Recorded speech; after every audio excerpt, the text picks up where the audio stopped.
Hello students, in this video lecture we are going to revise the lesson Long Walk to Freedom with the help of some quick revision points. As lesson starts, it describes a swearing in ceremony. The day is 10th May and it was a day of freedom for South Africa. On this day, there was a huge gathering of international leaders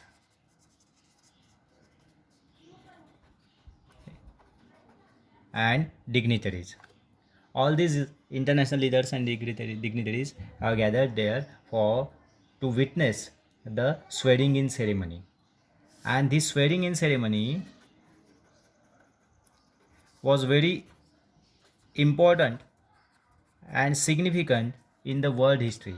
So all the leaders from all over the world have gathered there to witness this swearing in ceremony, and it was very important and significant in the world history.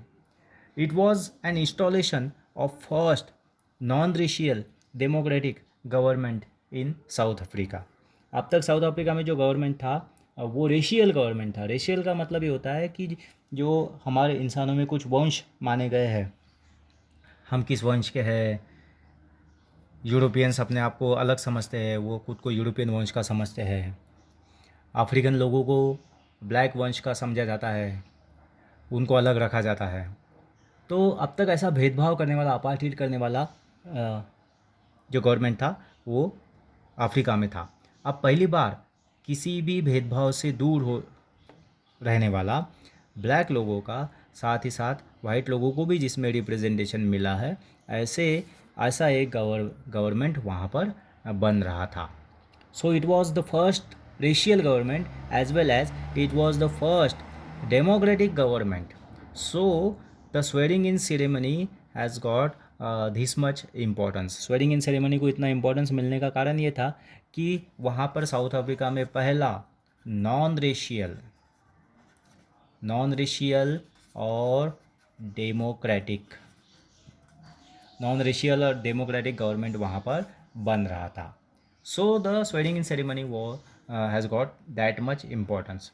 और इस swearing in ceremony को वहाँ पर Nelson Mandela जी ने वहाँ पे अलग नाम दिया है. वो नाम उन्होंने बोला है इनॉग्रेशन सेरेमनी बोला है उन्होंने.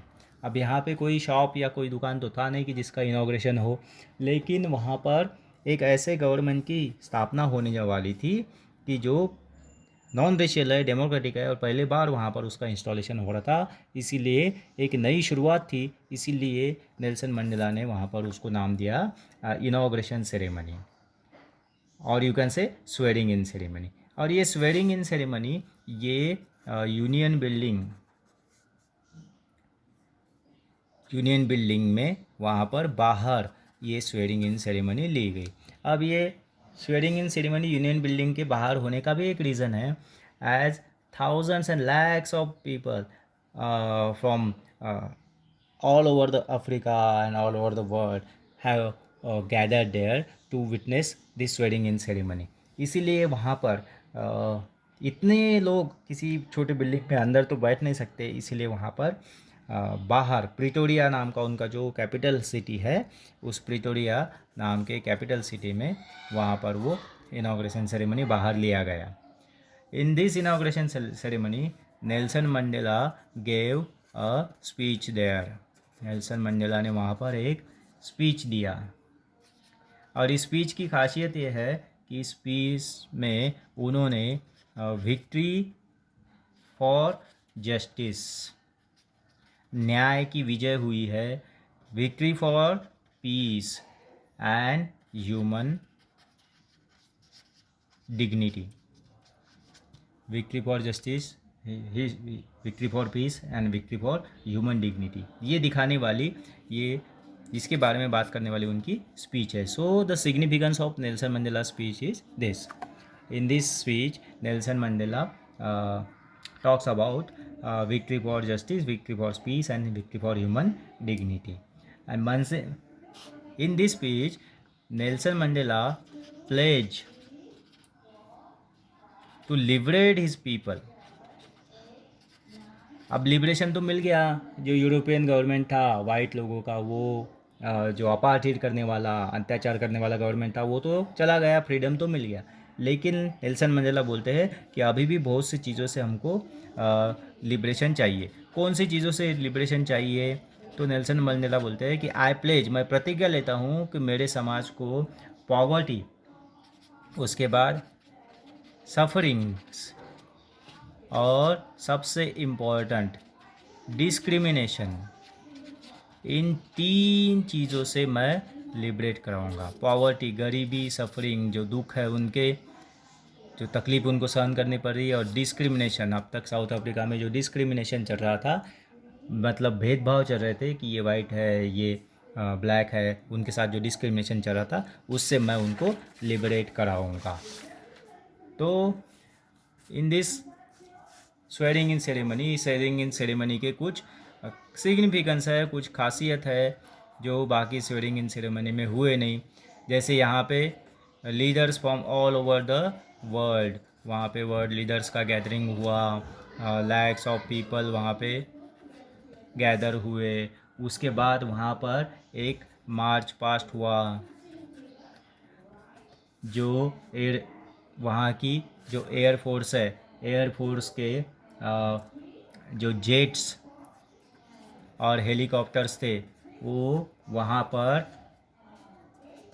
मार्च पास्ट करते हुए वहाँ से गुजरे, और उन्होंने अपनी मिलिट्री की लॉयल्टी अपने गवर्नमेंट के प्रति वहाँ पर प्रदर्शित की। और इस स्वेरिंग इन सेरेमनी की खासियत ये है कि यहाँ पर 2 नेशनल एंथम्स गाए गए। ये ऐसा भी बहुत कम होता है, ऐसा होता नहीं। 2 नेशनल एंथम गाए गए। वो 2 नेशनल एंथम इसलिए गाए गए कि वहाँ पर यूरोपियंस जो थे, वाइट यूरोपियंस, उन्होंने अब तक जो नेशनल एंथम बनाया था वो, और अब जो नया नेशनल एंथम जो ब्लैक गवर्नमेंट आने के बाद, या फिर यू कैन से कि नॉन रेशियल डेमोक्रेटिक गवर्नमेंट आने के बाद जो नया सबके लिए बनाया गया वो, तो 2 नेशनल एंथम वहाँ पे गाए गए। इनका जो नेशनल एंथम था नकोसी सिकेलेल, वो भी गाया गया। उन लोगों को दिखाया गया, वाइट लोगों को, कि आप भी हमारे साथ अच्छे से रह सकते हो। और ब्लैक लोगों ने जो नया नेशनल एंथम था डायस्टेम, वो गाया। अब एक नया सिस्टम वहाँ पर बनाया गया, न्यू सिस्टम साउथ अफ्रीका में आया। और ये नया सिस्टम जो था, जो सबके राइट्स और सबके फ्रीडम को वो वैल्यू देने वाला सिस्टम था। इस वक्त नेल्सन मंडेला जो है, वो अपने सारे फ्रीडम फाइटर्स, उनके जो भी फ्रीडम फाइटर्स उनके साथ थे, उन सारे फ्रीडम फाइटर्स को वहाँ पर वो सैल्यूट करते हैं। वॉल्टर सिसुलू थे, चीफ लुथिली थी, यूसुफ दादू, और वो सारे जो फ्रीडम फाइटर्स जिन्होंने अपनी जान गंवा दी नेल्सन मंडेला के साथ इस फ्रीडम को प्राप्त करने के लिए। अब नेल्सन मंडेला अपने स्पीच में आगे बढ़ते वक्त अपने कंट्री के रिचनेस,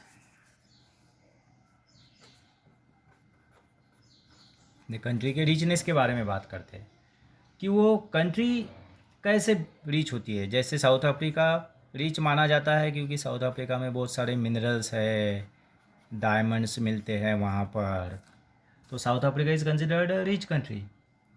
लेकिन नेल्सन मंडेला बोलते हैं कि किसी भी कंट्री की रिचनेस उसके मिनरल्स से नहीं होती है। कंट्री का रिचनेस होता है कंट्री के लोग, people of the country. Country के लोग ही उसका रिचनेस होता है। और नेल्सन मंडेला अपने स्पीच में आगे बात करते हैं करेज की, कि व्हाट इज़ करेज। करेज क्या है? हम लोग ये समझते हैं कि करेज इज़ अब्सेंस ऑफ फियर। अगर डर ही नहीं है तो उसको हम करेज समझते हैं। कि नेल्सन मंडेला बोलते हैं कि नहीं, अब्सेंस ऑफ फियर नहीं होता। ऐसा कोई इंसान ही नहीं है कि जिसको डर नहीं है, फियर नहीं है।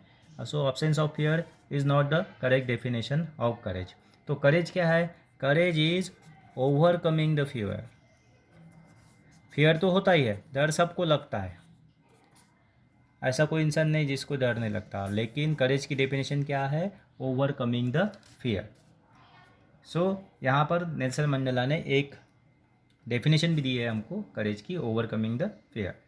और उन्होंने कुछ ड्यूटीज़ और ऑब्लिगेशंस की बात की है।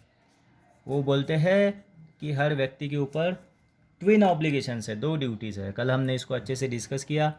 एक तो वो फैमिली मेम्बर है, वो फैमिली का बाहर उसके ऊपर है, तो duty to his parents, duty to his child, duty to his wife, उसके अपने फैमिली के प्रति ड्यूटी है। दूसरी ड्यूटी जो है उसकी, वो अपने कंट्री के प्रति है। So every person has twin obligation, twin obligations, हर एक के ऊपर 2 तरीके की ड्यूटीज़ है, duty to his family and duty to his community and country. ये आज तक ये जो ब्लैक लोग थे, इन लोगों को रोका गया था। A black person was treated badly and they were not allowed, the black person was not allowed to perform his duties. So Nelson Mandela बोलते हैं कि अब हमको हमारी ड्यूटीज़ जो है वो ड्यूटीज़ अच्छे से परफॉर्म करना है। And he also talks about rights, और वो बोलते हैं कि व्हाट इज़ फ्रीडम? फ्रीडम जो है वो अपने राइट्स को इम्प्लीमेंट करने का, and to fulfil the need of our country and our family, ये उनके लिए फ्रीडम है। So in this way we have revise the lesson in quick revision point. So we will solve the exercise in this lesson later on.